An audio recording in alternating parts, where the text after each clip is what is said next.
todos muito bem-vindos a mais um episódio do videocast Falso Plano, em parceria com a Bola TV. Neste episódio teremos a segunda e última parte dos conceituadíssimos prémios Falso Plano. Entregaremos os galardões relativos às melhores corridas e também às prestações coletivas das diferentes equipas, tanto no setor masculino como no setor feminino. Como sempre, dar-vos nota para nos seguirem em falsoplano.pt, no Twitter e também no Instagram. O meu nome é Henrique Augusto, sou o moderador deste estimado podcast e hoje tenho comigo Rogério Almeida. Olá, boa tarde. Como é que estás? Ainda estás em ressaca do ciclocross ou conseguimos falar um bocadinho de ciclismo normal? Mais ou menos. Ok. Vamos ver, no fim já vamos ao que interessa, até lá vamos encher um bocado de chouriços, não é? Exatamente. E à minha esquerda, André Dias. Olá, esta semana estou um bocadinho mais tranquilo, prometo não abandonar o estúdio novamente deste episódio, porque os prémios são muito mais consensuais do que um quarto lugar a Isaac Del Toro em vez de João Almeida no nosso top 5. Há coisas que não se esquecem.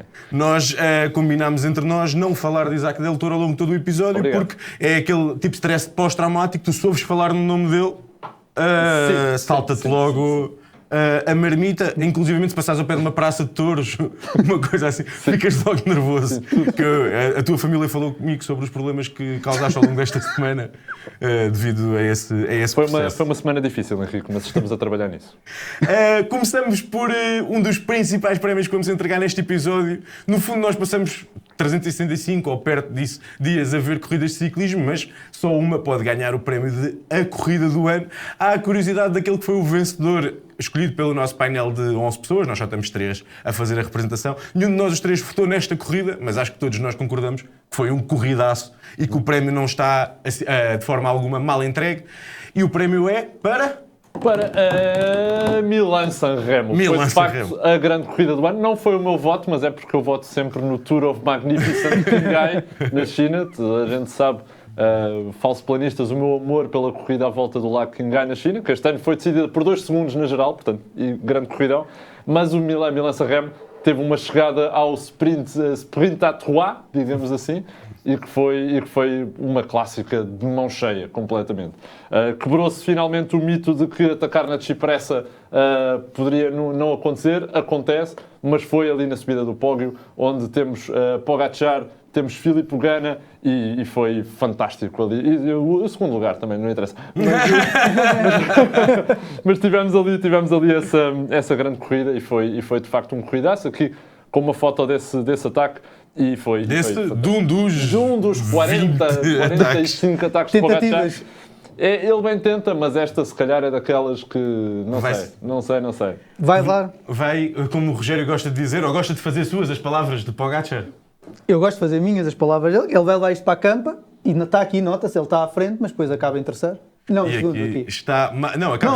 Acaba em terceiro. Em segundo, e Mathieu Van Der Poel leva as mãos à cabeça percebendo que é o único ser humano que ainda é capaz de bater Tadej Pogačar. Mas foi uma... É prática. Quem é o outro? No Tour de França. No Tour de França. O Wout van Aert bateu. O Wout van Aert, está bem. Está bem, não é mesmo. Estavas a falar de gerais também. Mas já lá vamos a Wout van Aert e à vez que deixou pregado ao chão Pogačar. Aliás, ao longo deste episódio nós vamos ser bastante felizes a falar de provas que Pogačar não ganhou. Ele não ganhou nenhuma destas que a gente fala exatamente, hoje é quase um episódio de haters de Tadej Pogačar, que nós não somos, mas evidentemente quando há um elemento tão dominador ao longo da época, o espetáculo dá-se quando ele é batido. Eu acho que isso até é um reflexo das corridas que nós próprios demos como grandes corridas do ano. São as corridas onde não está assim tão óbvio que Pogačar vence. É o caso da Milan-San Remo, é o caso até da Amstel. Há várias corridas que nós vamos falar aqui ao longo do episódio, que são as corridas que Pogačar não tem como batidas e dadas, e claro, é com uma odd de 95% de vitória, e essas são muito mais divertidas. O ciclismo é muito mais divertido quando não sabemos quem ganha. Parecendo que não, traz um bocadinho mais de interesse. Traz um bocadinho mais de interesse à coisa. Mas foi, sem dúvida, não só a corrida do ano, como se calhar foi um dos momentos do ano, um dos ataques do ano. Ou seja, há muitos anos já que se falava desta possibilidade da Cipressa, mas sempre quase como algo utópico. Não é? Que é impossível, não há inclinação suficiente. E Pogačar realmente colocou a equipa toda, a carne toda no assador, um grande lead-out de Narvaez. E Pogačar lá vai. Apenas Van Der Poel e Ganna conseguem seguir. E depois no pódio foi ataque contra ataque, entre se calhar aqueles que são os 2 melhores classicómanos desta geração e vencedores de 9 dos últimos 10 monumentos. Sim. Aliás, 9 dos últimos 9. Não. Sim. Porque tinha sido o Philipsen a ganhar a Aí tinhas que pôr 10 dos últimos 11, acho eu. Está bem, mas 9 dos últimos 9. É isso, os últimos 9 são deles.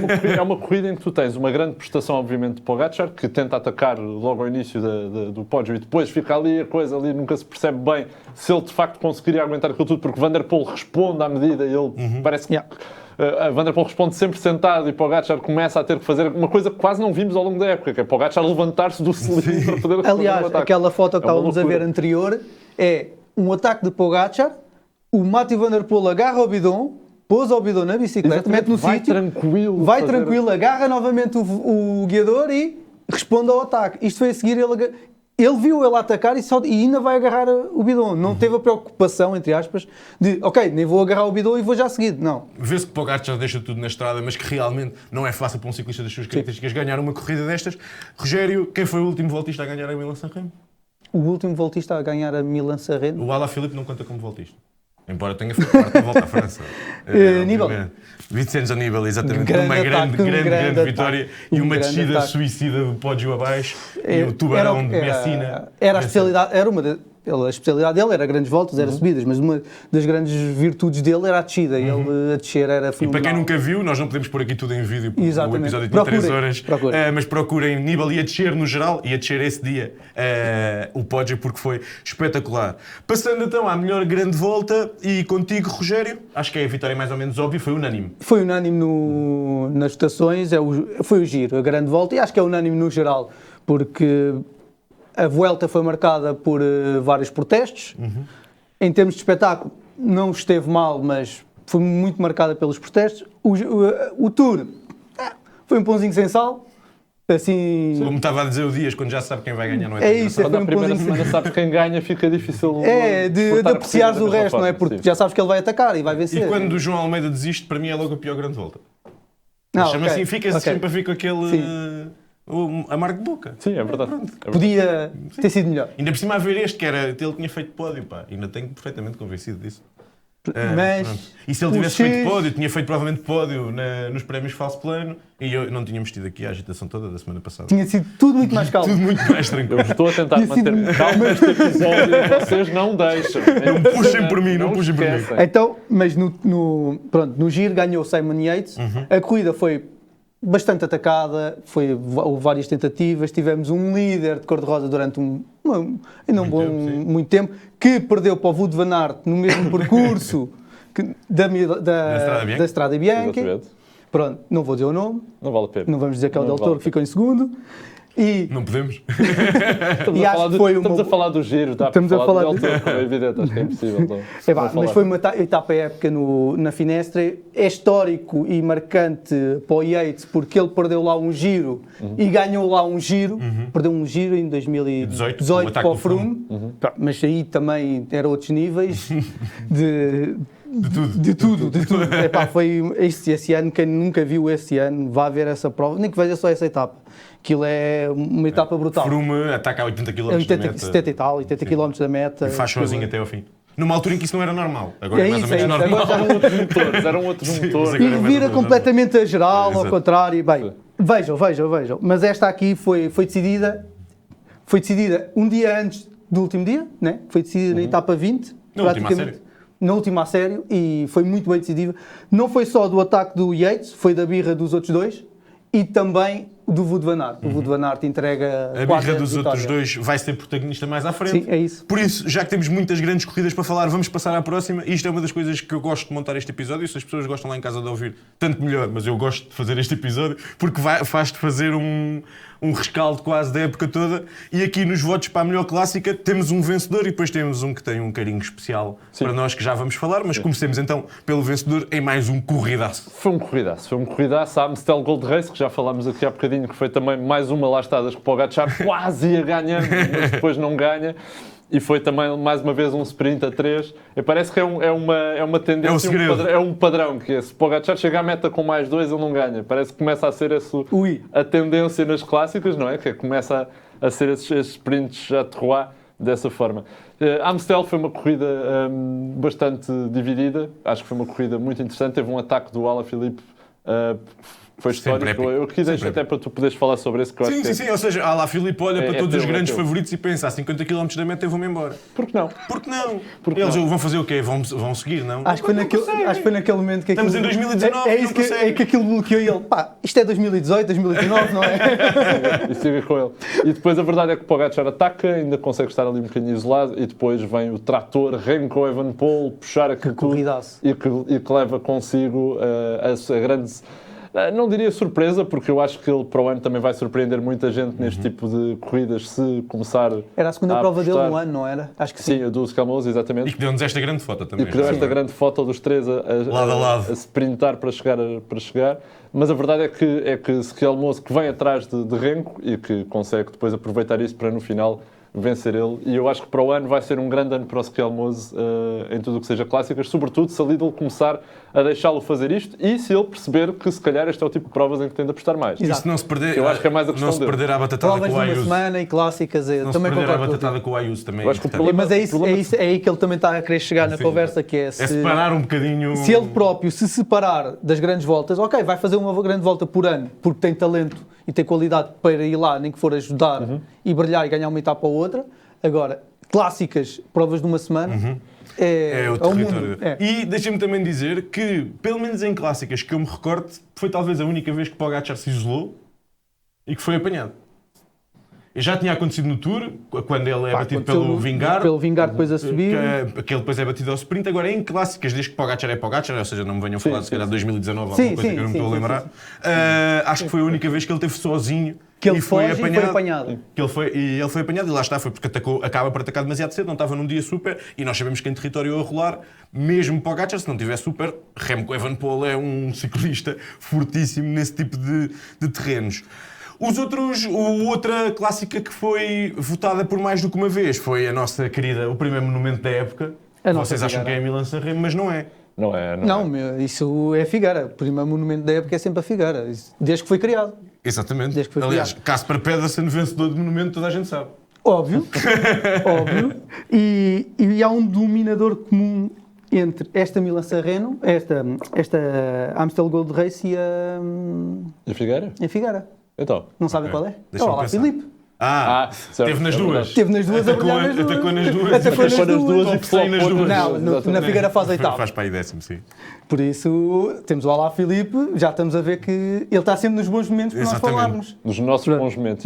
Não, é isso, ele já não consegue participar enquanto luta pela vitória. Mas, ao menos, é parte da corrida. Sim. É parte da corrida. E foi uma corrida que tivemos direito a um vencedor extraordinário que muito nos fez sonhar. E que atacou a 21 km da meta e fez-nos sonhar e ganhou. Disse que não estava com boa disposição. Ele nunca está. Ele nunca está. Ele no dia que tiver ganha Flandres. Nem o Pogačar o apanha. Ataca o Pogačar. Foi uma grande vitória, Contou com o nosso forte apoio. Foi chato, foi triste porque ele atacou 200 metros à nossa frente. Eu antes estava triste por causa disso, agora já não estou triste. Eu percebo é que ele foi com os nossos gritos que ele ganhou a força. Ele ganhou a atacar a seguir. Olha a cara de felicidade dele. Ele é que ganhou, mas nós é que estamos Ele estava um bocadinho menos contente do que nós. E ele disse, olhem lá, tenho que ir, está frio. Muito bom. Foi as palavras dele. Mas devia estar com frio, que ele estava Devia estar com frio. Ele tem razão, estava frio. Estava frio e ele estava suado e estava cheio de champanhe. Pois, também, normalmente quando está cheio de champanhe... Eu não costumo estar cheio de champanhe, não é um hábito que eu tenho. Por fora, pelo menos. Mas não deve ser agradável a nível térmico. Passamos agora um bocadinho ao setor... Deixa-me só aqui deixar um apelo. Sim. Que António Margado faz um início de época extraordinário e depois acaba por não estar tão forte no resto do ano. Também teve um calendário muito sobrecarregado, falámos disso a semana passada, mas esperar que em 2026 não só se volta a apresentar na Figueira para, diante de nós, porque Dias este ano também vem fazer reforço, lá estarei. Falso plano, perante de nós fazer o bis, como depois conseguir dar continuidade a isso, porque António Margado é um talento...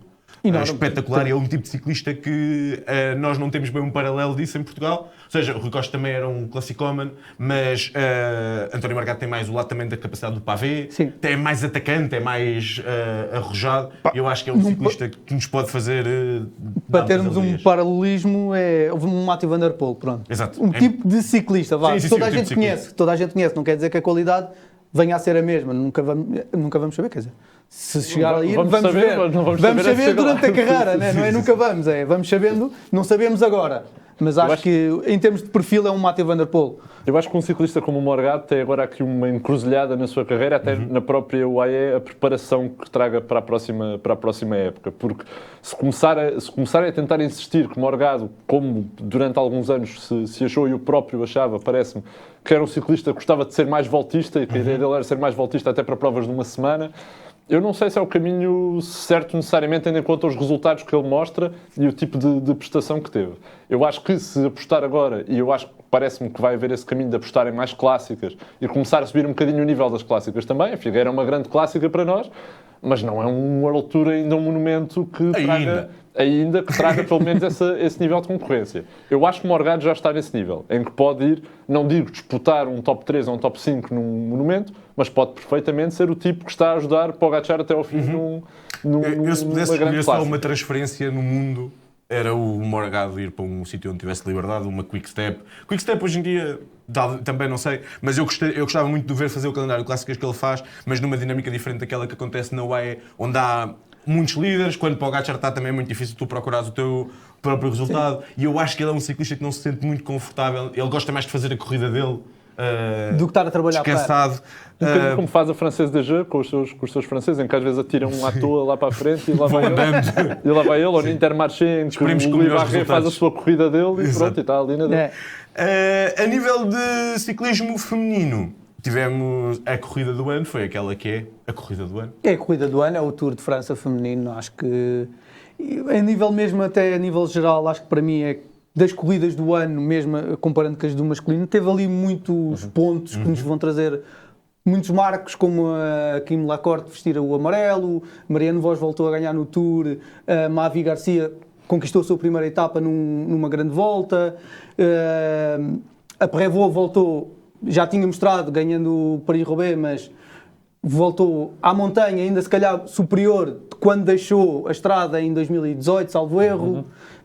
Eu acho que tem uma vantagem em relação a qualquer corrida que tenha acontecido no setor masculino, que é o Tour de França abanou completamente a estrutura ou a forma, a hierarquia como nós olhamos para o ciclismo feminino, não é? Sim. Ou seja, a entrada para a Volta à França, o ciclismo feminino era uma coisa, a saída da Volta à França é uma coisa completamente diferente. E isso não aconteceu em nenhuma prova do setor masculino. E já o ano passado tinha acontecido no Tour de França do ano passado, em que nós achávamos um bocadinho, desafiou os cânones daquilo que nós achávamos que era completamente... A Névia Doma. Mas o ano passado nós demos a desculpa de que... Daquela queda, a coisa amarela no chão, etc. Mas ainda assim... mas sim, concordo que já tinha abanado, e eu acho que a Volta à França, nós já falámos da Pauline no episódio passado, que foi a ciclista do ano, por isso se calhar eu gostava mais de olhar para a Volta à França enquanto evento no geral, e aquilo que tem conquistado tem sido cada vez mais espetacular. Já saiu o percurso para o ano que vem e mais uma vez promete, e tem sido, realmente foi uma grande adição ao ciclismo feminino, porque a Volta à França é a Volta à França e traz outra capacidade, e este ano foi sem dúvida uma corrida espetacular. Uma corrida que também chegou agora ao setor feminino e que foi o teu voto, Dias, foi a Milan-San Remo. Que foi lá está, porque tal como a Volta à França feminina e tal como a Volta à Itália masculina, eu acho que são corridas, agora só para dar uma pequena nota sobre as grandes voltas, o que me parece que foi a grande paixão e a grande escolha por esta ser as melhores provas este ano, foi que nós até ao fim não fazíamos ideia do que é que ia acontecer. Em qualquer dia do Giro de Itália, podia ter mudado tudo. Não mudou, porque também a UAE tinha um grande trabalho. Foi Maíca que puxou, carregou o pelotão todo às costas num dia de montanha, o outro dia o Del Toro consegue responder.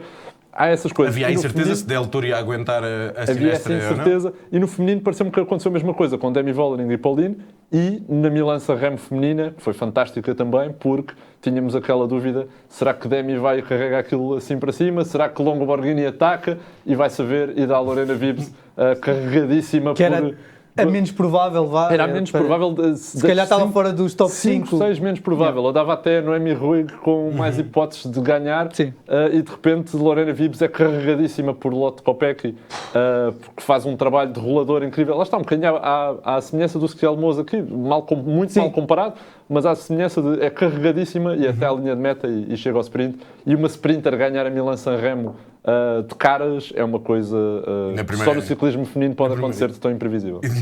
Ainda é para mais na primeira. E a qualidade do plantel, não era? Sim. Porque o tipo de plantel que ia era para uma prova dura. Estamos a falar de Demi, estamos a falar de Paulinho, estamos a falar de ciclistas que sobem bem. Elas descolaram. E sim, estamos a falar de ciclistas que são para clássicas duras. E estavam todas ali. Tu pensas, ok, ou como tens visto nos últimos anos no masculino, a Camila Sarrente tem sido muito dura, ali também vai ser, e não vai ganhar uma sprinter. Mas e normalmente a mesma inclinação provoca mais diferenças nas mulheres do que nos homens, muitas vezes. Exatamente. Ou seja, ainda mais razão dava. Mas isso também não foi só o facto de não ter havido ataques, foi depois de haver alguns cortes, não houve entendimento, ponto 1. Ponto 2, Lorena Vibas apresentou-se realmente numa grande forma, e ela, quando está numa grande forma, em pendentes tão baixas, como o Poggio acaba por ser, é uma ciclista muito difícil. E foi das melhores provas da Lotto Copec este ano. Se calhar a única. Não, ganhou a Flandres. É pá, está bem. Ganha a Flandres. Mas o Dias não viu, não conta. Não, eu vi essa. Ela ganha a Flandres, mas foi das melhores provas dela este ano. Voltando agora ao setor masculino, a maior surpresa vai para um estimado do falso plano, não é verdade? Sim. David Gaudu. Com o seu grande... A sua grande curva. Foi a melhor curva da época, eu acho. Exato, temos que criar esse prémio. Nós tivemos ganhar o prémio curva da época. Que bela curva! Na etapa 3 da Vuelta, e que ele faz uma surpresa. Quando ninguém esperava, era uma etapa que toda a gente dizia isto é mais uma para o Mads Pedersen ao sprint. Ele tentou. E era mais uma etapa para o Mads Pedersen ao sprint, até que Gaudu percebe que consegue fazer a curva por dentro e dá ali tipo 2 ou 3 bicicletas da Vingegaard. O Vingegaard disse que ele o tentou assassinar, mais ou menos. Não foi bem isso. O Vingegaard também ficou lixado com essa. Mas eu estive à procura de imagens melhores, mas não havia nenhuma imagem. Foi leitura de corrida. Isto é a leitura de corrida clássica de Gaudu. E que honestamente foi para mim a grande surpresa da época. Foi a melhor prestação 20-30 metros da época. Ele fez estes 20-30 metros, foram históricos e desligou. E atenção que ele depois chega à vermelha e depois continua a ser Gaudu, porque não vês mais o Gaudu no resto da volta à Espanha. É procurado pelo Interpol o resto. Eu em Espanha, quando ele passa por mim na segunda etapa. Que nós vimos. Não me lembro. Como é que se chama? Não foi na segunda etapa, foi no Angliru. Ele, quando passa por mim, eu estava mais acima de ti. Ele, 45 minutos depois do jogo. Eu viro-me para ele e digo-lhe: tu vais ganhar mais uma etapa, ganha-me na cabeça e ri-se a dizer que não. Eu dei tudo. Aqueles 30 metros mataram as pernas até 2026. Já não volto. Ele deixou a época toda nesta curva. Ele esteve a treinar a época toda para uma curva específica. A minha questão é que eu vejo-lhe o talento, a qualidade dele. Já não tem muita, mas já se tem vindo a perder. Mas tem-se vindo a perder um bocado. Eu vejo a qualidade dele, mas não lhe via esta inteligência. Eu não sei se, por isso eu não sei se foi de propósito, foi pensado. Se foi de propósito, foi sem querer. Eu acho que foi no momento, ou seja, ele já tinha estado bem na véspera. Ele estava a andar bem. Tinha feito quarto, quinto numa chegada semelhante. E ele colocou-se ali no meio da discussão. E eu acho que ele tem menos a perder do que os outros homens que andam lá. Ele também tem uma vitória. Viu o espaço e foi, eu vou. Ele também tem uma vitória ao Wout van Aert, roubou uma vitória ao Wout van Aert. O Wout van Aert levanta os braços e ele... O Wout van Aert faz uma ala Filipe e ele ganha. Pronto. Exatamente. Tivemos outras grandes surpresas. Uma delas, Rory Townsend, que ganhou uma clássica World Tour porque o pelotão foi colocado a dormir. A DAC Classic.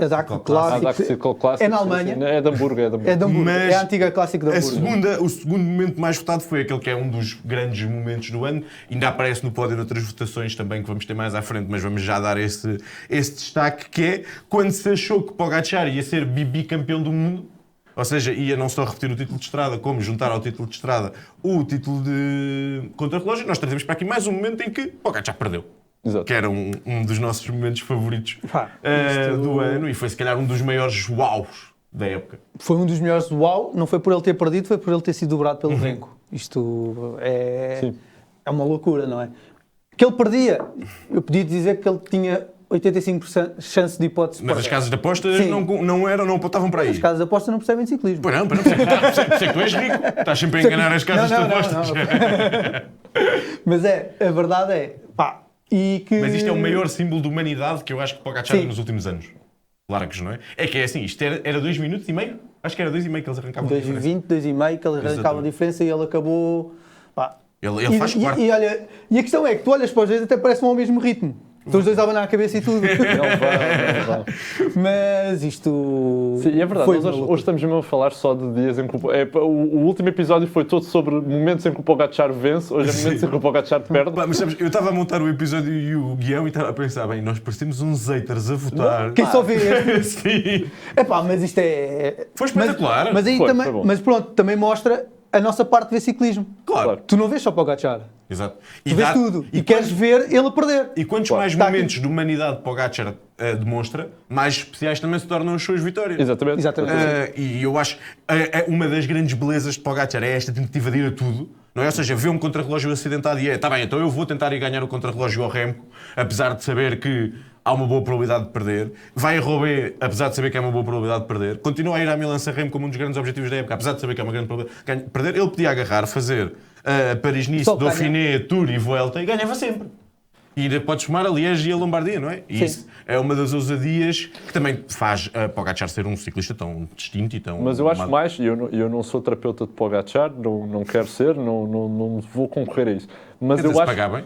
Se pagar bem, talvez um dia podemos sentar-nos no divã. Mas parece-me que é precisamente este o tipo de provas, estes contrarrelógios do Paris-Roubaix, que é o tipo de provas que o Pogačar de facto gosta de fazer. Sim, fica estimulado. É mesmo para estas que ele ainda continua a treinar e a fazer a época. Ou seja, ele já ganhou, eu acho que ele já ganhou tours suficientes para a vida, ele já está contente com isso. Talvez queira ser o que ganha mais de sempre. É possível que seja um objetivo, mas acho muito mais que ele gosta de fazer o checkzinho na lista e ganhar tudo o que houver para ganhar. Eu até acho que ele vai a Tour Down Under este ano. Isso para mim é genial. Eu acho que sim, eu já apontei.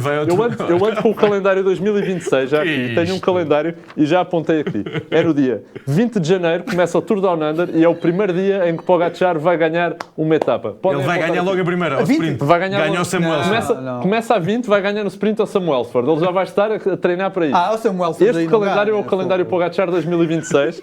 Aqui está a minha mascote Pogačar, que eu chamo Pogakiti, e temos aqui, lá está, dia 20 de janeiro, Pogačar, esperamos por ti na Austrália, força campeão, esta é mais uma para ti. Esperamos por ti na Austrália, vais à Austrália? Eu não vou à Austrália, mas gostava. Mas está lá a gente à espera, dele, de certeza, não é? E o fuso horário é bom para ver a prova, porque está-se bem, é tranquilo. Não, porque a questão é, tu normalmente querias ficar acordado até tarde que era para ver a prova. Agora, como o Pogačar está lá, já sabes quem é que ganha, já podes ir dormir descansado. Depois o resumo. O que é bom para a vida familiar de todos os presentes. A seguir, um prémio que é um pouco abstrato e onde Falso Plano fez batota, o júri do Falso Plano, conhecido por eu, fez batota, pois é o momento do ano, e o momento do ano, quem obteve mais votos foi a etapa 20 do Giro, mas nós já falámos aqui hoje e ainda vamos voltar a falar um bocadinho mais à frente, por isso eu passei o segundo para primeiro. E o segundo é um momento, se calhar, bastante especial e o que estará mais presente na memória até de todos aqueles que nos estão a ouvir, ou da maioria. Aposto só passasse porque estiveste lá. Sim, também ajuda, mas pronto.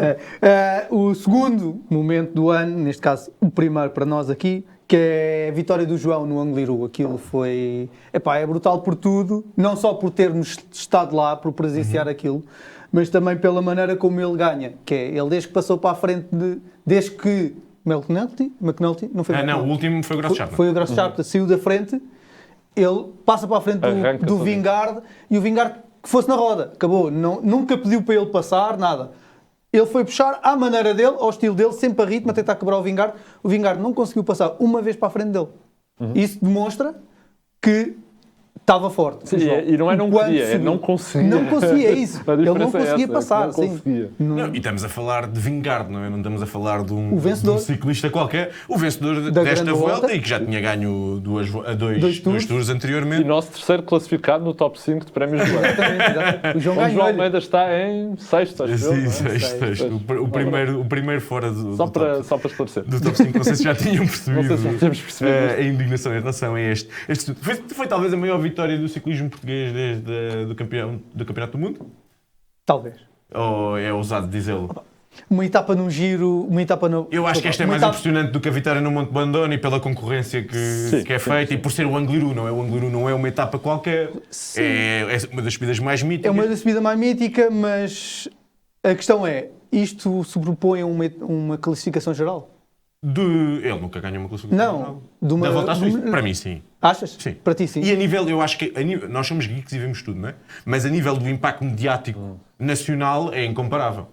Além de nós não estivemos lá na volta à Suíça todos contentes como estamos aqui. Estamos aqui. Aqui estávamos todos contentes. Isto já foi à vida embora. Isto muda tudo. E é porque esta foto não mostra os chinelos. Esta foto mostrava os chinelos. Nunca. As chinelas com Não puseste a do vídeo, devias ter posto a do vídeo. Não, porque tu dizes muitas asneiras, Roger, e não pode passar na televisão. Passa sem som. Eu acho que mais do que a mítica subida do Angliru do João Almeida é a mítica descida de Henrique Augusto do Angliru. A descida? A descida, a subida. A subida foi a descida mais... doeu menos como o João tinha ganho, tu vais mais leve. Perdes uns quilos e a tua sola fica logo mais compacta. Mas eu acho que é um prémio que fica bem entregue, porque apesar de tudo, e apesar de o Dias às vezes pôr esse facto em causa, nós somos portugueses e foi um grande momento o João vencer, bater, vingar. E é um momento da esperança, não é? É um momento em que nós acreditamos que o João se calhar vai mesmo lutar pela volta à Espanha. Em que pensávamos que ok. Pode ganhar a volta à Espanha e depois, claro, que adiciona um salzinho, termos estado lá. Claro. E acreditamos que ele teve 10 watts extra para ganhar porque eu grito muito alto. Atenção, e tu corres muito, tu corres atrás deles. Eu tenho medo, mas tu correste atrás dele. Ao lado. Ao lado, vá. Sim, à frente é melhor não, ainda dá asneira. Ainda dá asneira. Não, é ao lado e afastado. Atenção, isto ninguém anda ali a tocar nos ciclistas. Pelo menos nós. Foi exatamente por isto que eu não corro, porque eles sabem exatamente como é que se faz isto. Eu foi a primeira vez que não tenho medo de fazer asneira. Imaginem que agora o João não ganhava o Angliru porque eu me tinha posto à frente dele. Mas o João podia ganhar a volta se tu metesse à frente do Vingarde. Não, eu pensei nisso. Imagina que ele vinha só com o Ayuso. Se ele viesse só ele e o Ayuso era possível. Eu não digo nada. Agora, mas aí já sabíamos que o Ayuso ia ganhar. Deixa cair um bidão. Não, cuidado. Passamos então a um momento que nós já aflorámos e que também foi um dos grandes momentos. Eu não o vi em direto porque estava em funções profissionais aqui mesmo, neste sítio onde me encontro neste momento. Fui eu que disse, por Pois foi. Estávamos a falar que o Wout van Aert tinha feito um mau tour no rescaldo do tour e estavas tu a dizer, olha que ele acabou de descarregar o Pogacar em Montmartre. É verdade. em direto, isto não é gravado em direto, mas estava a acontecer enquanto nós estávamos a gravar e foi então, acho que já deu um bocado de spoiler, não é? Sim, foi a grande subida de Wout van Aert, aliás, o grande ataque de Wout van Aert no Montmartre, a última etapa do Tour de France. Lá está, foi um tour que não teve uma história assim muito longa que vai ficar, mas esta última etapa, para já, a última etapa... Deixa-me só dizer que, mais uma vez, quem está a ser dropado é Pogacar. Mas nós não temos nada contra ele. Só para terem a certeza. Foi dropado e depois lá está, é mais uma chegada com 3 ciclistas, fica em quarto. Exatamente. Não numa chegada em 3 fica em quarto, numa chegada em 3 fica em quarto lugar. Eu acho que ele nem se sprintou. Mas aí eu acho que ele já nem tentou muito, era o Ballerini e o Moritz já nem tentou grande coisa. Mas, não, a verdade é que primeiro parece-me que esta decisão de acabar o Tour de France a partir de agora, com esta etapa mais Montmartre, em vez do clássico Champs-Élysées andar ali às voltinhas, é muito mais interessante para o ciclismo. Mas eu acho que devia ser edição sim, tour edição sim, não. não. Porque eu acho que estás a tirar muita magia aos sprinters que esperavam só pelo fim. Por exemplo, o Jordi Meuse, quando ganha nos Campos Elíseos, esperou até lá, ele não ia ganhar a ver nada. Um etapão destes, este gajo está-me a falar do Jordi Meuse. Não, mas é só porque eu acho que isso é edição sim. Desculpa, Jordi. Eu prefiro esta. Imagina, eu prefiro esta, mas eu percebo a ideia de... Sim, eu também, estou-me a tirar a magia aos sprinters. Não queres os sprinters a desistirem todos à etapa 12, já não tem a última. Isso eu percebo. Os Campos Elíseos tinham aquela dimensão quase campeonato do mundo do sprint. Sim. Não é? Quem ganhava tirando o Jordi Meuse, quem ganhava nos Campos Elíseos. Sim, aquilo não é bom, certo? Mas eu acho que sabes que eles este ano ajustaram um bocadinho, eu acho que eles estão a querer fazer uma coisa híbrida. Não tão dura. São menos 2 passagens, acho que em vez de serem 5 são 3, e a última é mais longe da meta. Para tentar que ainda não tinha visto esse pormenor. Philipsen, Pedersen possam não tinha visto esse pormenor, então sim. Mas eu queria só destacar mais um momento em relação a este ataque, que é sem dúvida um dos ataques do ano, que é mostrar que a magia do ciclismo, ou melhor, que o ciclismo é realmente uma coisa que tem um lado mágico ou sentimental, porque isto não estava a contar para nada. Sim. A corrida já estava... A corrida tinha sido neutralizada. Não, e estava neutralizada porque estava a chover. Ou seja, não estava a contar para nada. Eles aqui estão a lutar por orgulho, por honra, não é? E tu vês ali o camisola amarela. Exato. A tentar ganhar nos Campos Elíseos. Quando não conta... Não conta para a vitória, mas já não conta para nada. Os tempos já estavam tirados. Já tinham sido tirados. 30, 50 e tu pensas assim, este gajo é maluco. Não, e os outros homens todos da geral, por isso é que nós aqui estamos Desligaram todos. E Pogacar anda feito maluco a tentar ganhar aos outros no terreno deles. E foi também giro no sentido que é um vintage Wout van Aert, não é? Sim. Foi um Wout van Aert, isto é uma exibição poderosíssima. E este Wout van Aert, é por estes Wout van Aerts que o Alain Filipina ataca. Exatamente, é que uma vez... isto pode acontecer. Uma vez pode correr bem. Tu querias mencionar mais alguns ataques, Rogério? Eu queria mencionar o ataque do Yuri, foi o que eu votei logo no início do ano. Agora perdi. Ele obrigou-me a criar o documento logo em janeiro, para não se esquecer. Não foi Almeria, foi Palma. Troféu Palma. Troféu Palma, já me estava a esquecer do nome. Aquilo foi o ataque. Pá, aquilo é tudo planeado da parte dele, notas pela maneira do posicionamento, da maneira como ele olha na última curva, tudo aquilo foi um ataque brutal do Yuri, foi a única vitória dele esta época, acho, salvo erro, sim, e pá, para mim foi o ataque do ano e acho mal não ter ganho, muito melhor que o Wood. Não, estou a brincar, não é, mas é um grande ataque. Também gostei muito do solo a 50 km do João na Suíça. Sim. Também foi um grande... Foi uma novidade. Sim, foi uma novidade. É isso. O solo em si, ok. Sim, mas é já vimos outros ciclistas a fazer, não é? Mas é a ousadia do João, depois de ter perdido muito tempo, perceber que não podia correr como costuma correr. Tinha que correr Tinha que correr assim e correu. E depois outro nomeado, e que já foi falado aqui hoje amplamente, é o ataque de Pogacar na Cipressa, que é o que muda a forma como se olha sequer para a Milan-San Remo. Na maneira, no ciclismo recente, sim. Porque faz essa transformação. Verdade. O ataque do Yuri Leitão no Troféu Palma tem uma particularidade, que eu aposto que não sabes esta, que é o primeiro vídeo comentado em direto num episódio de Falso Plano. Sabias deste? Não sabia. Nós pusemos mas o vídeo e comentámos o vídeo e tal. Cá. Estavas sim, senhora, mas foi a primeira vez que nós fizemos isso. Não sabia. É verdade. Já tínhamos posto fotos e aquele foi o Já primeiro tínhamos vídeo. posto fotos e aquilo foi... Porque, era o vídeo. E eu estava a dizer ao Branco, Branco, não dá para pôr isto aí em foto. Pá, fala lá com eles, vê lá se não dá para pôr o vídeo, porque isto temos que mostrar isto. Ninguém vê o Troféu Palma. Pronto. Mas isto é um grande momento que temos que mostrar para se E é mais um testemunho ao profissionalismo da Bola TV. Foi só pedirmos e tornou-se possível. E hoje em dia temos 10 vídeos aqui a passar a toda a hora. Agora, um prémio bastante falso plano, o melão do ano. Para os ciclistas. Para os ciclistas? Sim. Depois temos o da Fantasy. O melão do ano para, o melão do ano para os ciclistas é as birras da... O melão do ano para os ciclistas, peço desculpa. Sim, Giro, sim. Del Toro e Carapaz. É o Giro. E nós já falámos dele, desculpa, mas agora gostava de aprofundar um bocadinho, porque nós falámos um bocadinho mais na perspectiva de Simon Yates, não é? Da perspectiva do vencedor. Mas isto eram os dois homens que, à partida para a etapa da Finestra, estavam como favoritos e que ficam a olhar um para o outro e eles perdem por 5 minutos. Eles ficaram mesmo a olhar um para o outro. E eles atacam. O Simon Yates está para trás. Sim. O Simon Yates, passado 5 ou 7 minutos, chega-se a eles, olha para eles estão os dois a olhar um para o outro, passa por eles, arranca, diz adeus e eles depois metem-se a falar um com o outro. A etapa toda. Sim, eu não sei, um deve ter dito, eu já ganhei um giro, tu és miúdo, não vai tu? Eu tenho muitos anos para ganhar. Pronto. Mas eu acho que foi literalmente isso que aconteceu. Sim, eu parece-me que o Del Toro já não tinha tantas pernas para acompanhar como o Carapaz. O que me parece é que o Carapaz, se fizeram ali, é aquele western em que eles estão os dois com a pistola a ver quem é que dispara primeiro, mas o filme demora 4 horas e meia e nenhum deles acaba por disparar no fim e é anticlimático. Mas foi o que aconteceu. Eu até acredito que o Del Toro tenha dito ao Carapaz: tu não dizes que és o melhor trapador do mundo. O Carapaz diz isso, que é o melhor trapador do mundo, não sei. Do mundo dele. Do mundo dele, ele diz isso, pronto, o Del Toro, então vai atrás dele, aqui isto é subir. Parece-me também que, eu comentei isso na altura, acho que foi aqui também, parece-me que nenhum deles acreditava propriamente que o Simon Yates ia conseguir tirar o tempo que tirou. Vamos ser sinceros. Mas sim, e mesmo nós, se calhar não. Mas a verdade é que o Simon Yates tinha alguém à espera lá à frente que fez também um bom trabalho para isso, não é? E tu chegares ao topo com o Wout van Aert na frente, com um vale de 30 km a seguir, temos problemas, e foi aí que eles perceberam que perderam e ficaram literalmente, eu não me lembro de uma situação assim, 2 ciclistas a lutar por uma grande volta, eles pararam. Eles estavam a descer, e atenção, parados. E um deles é o líder. Sim, e um deles é o líder, exatamente. O líder da prova. Há não sei quantos dias era o líder da prova. Não percebi. E agora, o momento meme do ano, Dias, isto é o teu departamento, vou-te deixar brilhar. Epá, foram tantos, pá. Foram tantos. Podíamos fazer um episódio específico, não é? Dava um episódio inteiro dos momentos mais clássico falso plano do ano de meme. O vencedor aqui foi...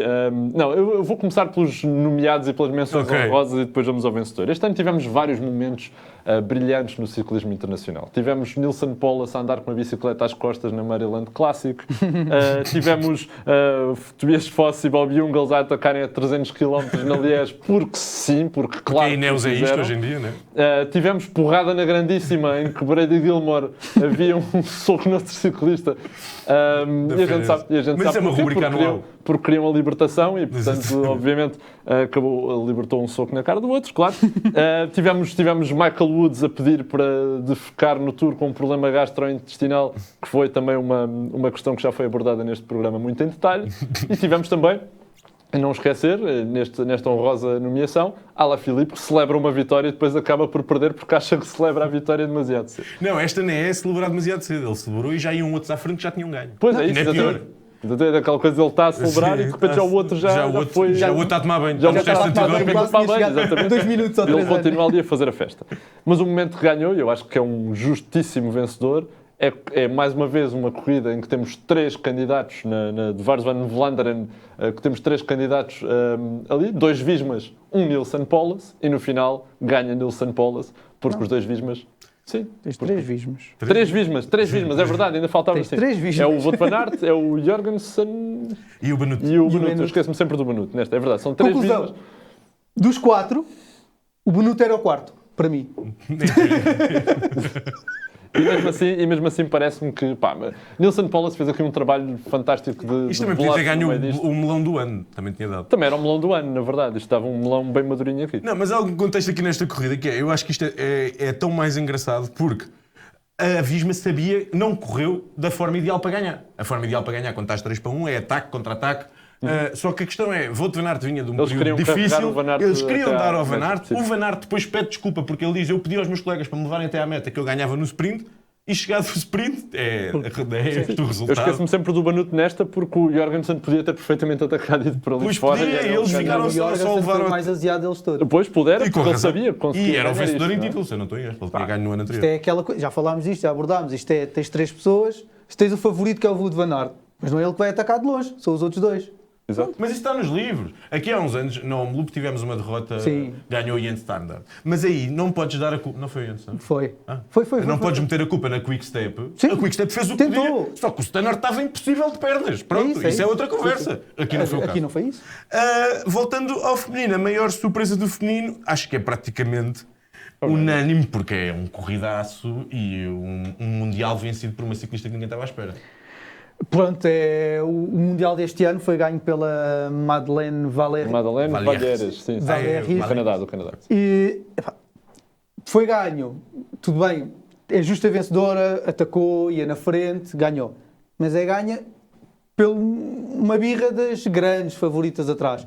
Mas pronto, vou ser sincero, naquele grupo da frente, mesmo assim, também nunca esperava que fosse ela a ganhar. A Mavi faz terceiro, eu esperava que fosse a Fischer Black a ganhar, quando vi aqueles tempos e aquele grupo, distância, ok, elas fizeram birra, temos este grupo na frente, ok, na última subida a Fischer Black vai dropar as outras 2. Não foi o que aconteceu e para mim...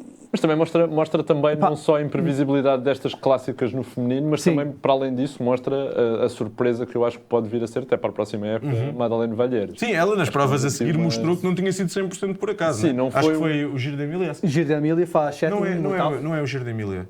Trevali Varesini, que ela anda ao ataque até ao fim, depois acaba por ganhar a Elisa Longo Borghini, mas que ela mostrou bastante boas perdas. Quis mostrar serviço como campeã do mundo. E acho que sim, acho que para o ano pode mostrar serviço. Se eu acho que vai ser uma campeã vencedora, não.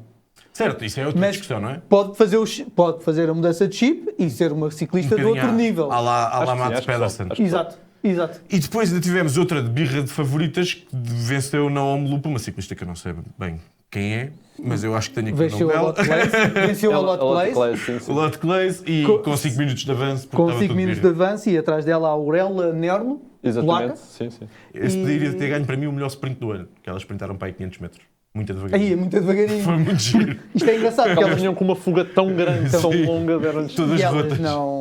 Nenhuma delas é sprinter, ainda por cima. Sim. É que aquilo foi o sprint que eu vi na minha vida. Exato, foi super lento. Foi bizarro. E bizarro. Foi bizarro mesmo. E bizarro a prova em si, porque, mais uma vez, ganham 2 ciclistas, não são desconhecidas, mas quase desconhecidas, por birra das favoritas atrás. São de terceira ou de quarta linha, temos de ser sinceros. Ciclistas que vão para a fuga no início de uma clássica. Foi o que eles fizeram. E mostra que as fugas às vezes compensam. Exatamente. Entre isso e ficares no pelotão para fazer 100, mais vale mais tentar. vale. Vou agora saltar aqui o melhor ataque feminino. O prémio já agora foi ganho por Pauline Ferrand-Prévot na Madeleine. Já falámos.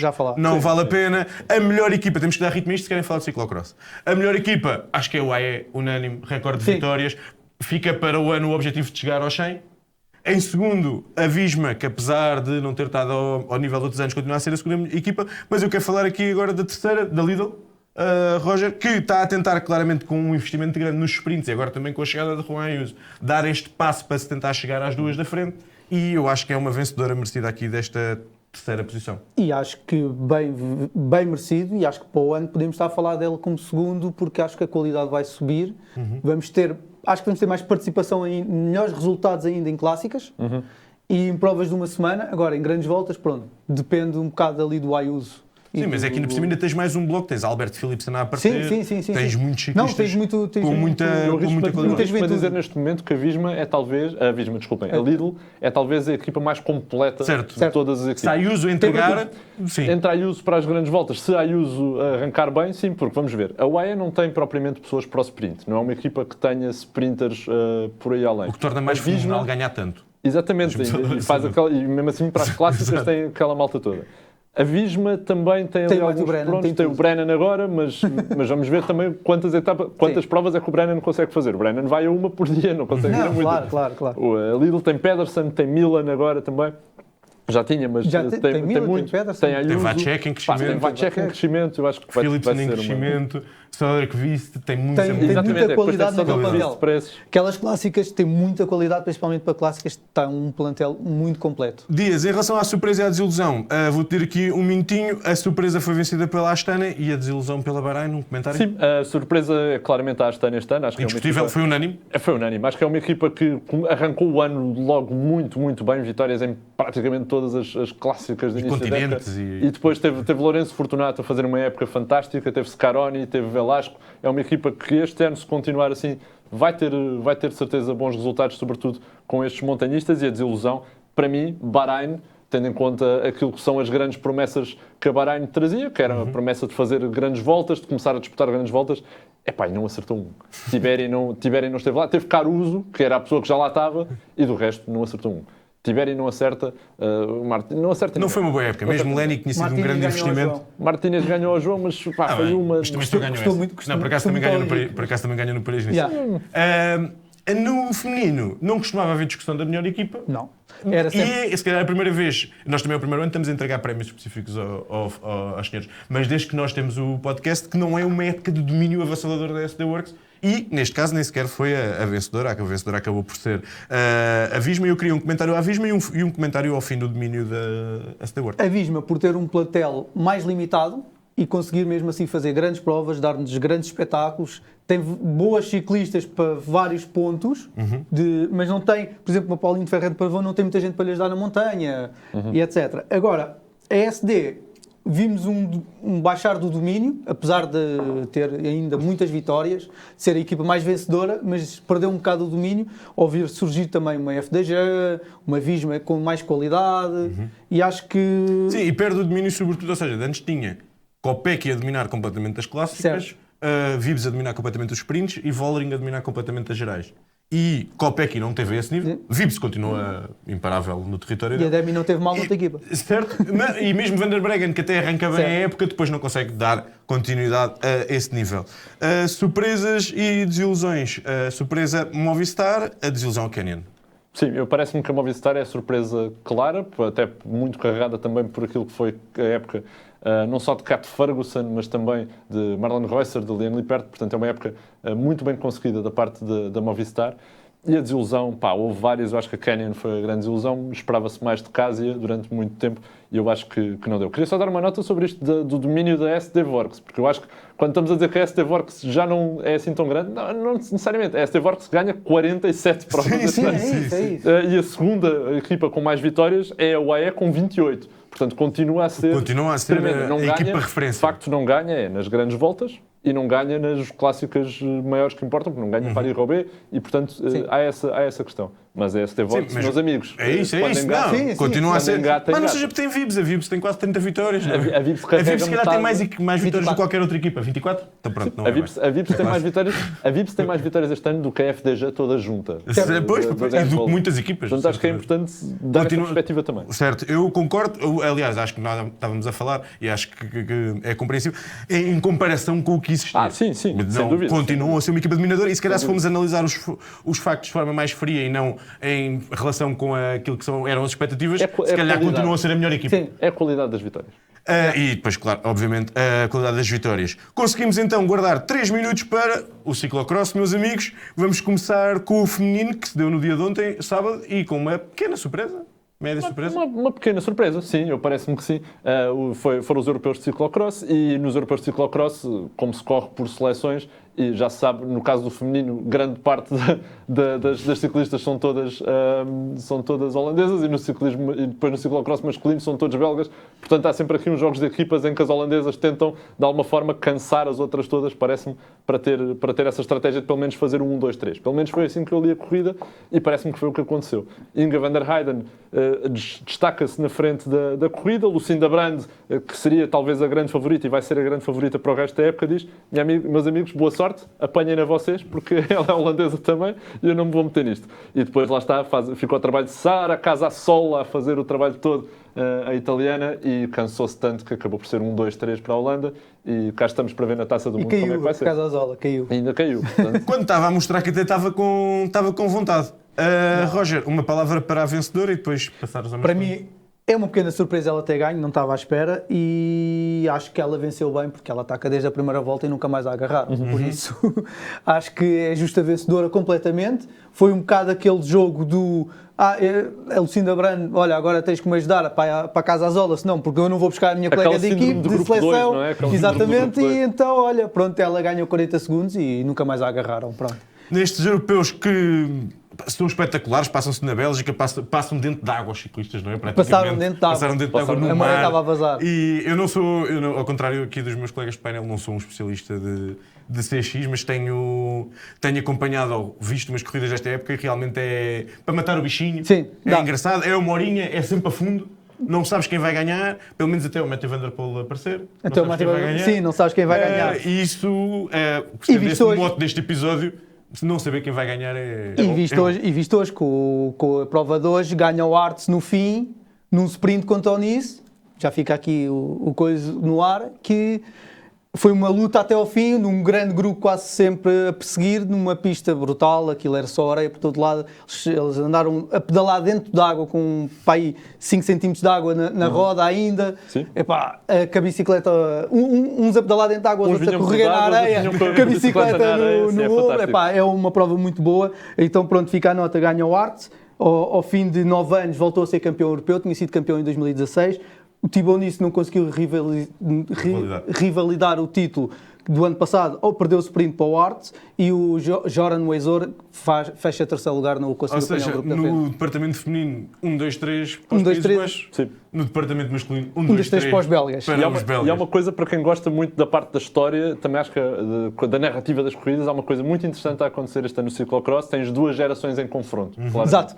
Tens neste momento a geração de Toon Arts, uma geração que já está na casa dos 30, são ciclistas, e de Van Torenhout, etc. Que estão, casa dos 31 a 34, 30, 31, 34, e que são ciclistas que dominaram durante este tempo todo, e agora tens uma geração brilhante a aparecer de 21, 22, 23, 24 anos, que estão basicamente a tentar tirar o lugar à velha guarda. Hoje ganhou a velha guarda, eu na Taça do Mundo não tenho tantas certezas de fazer assim. E atenção que ontem não ganhou a velha guarda. Ontem não ganhou a velha guarda, mas eu acho que foi porque a velha guarda deixou. Eu acho que as senhoras... A velha guarda foi piedosa. Tem 10 anos de diferença entre a vencedora e a segundo lugar. 10? Uma tem 36 ou outra tem 26. Pois, é isso. É brilhante essa parte. Continua a época de ciclocross e aqui pelo Falso Plano também continuamos. Daqui a 15 dias cá estaremos. Mais temas de off-season. Esta foi oficialmente o último episódio em que falámos de 2025. A partir de agora os olhos estarão colocados em 2026.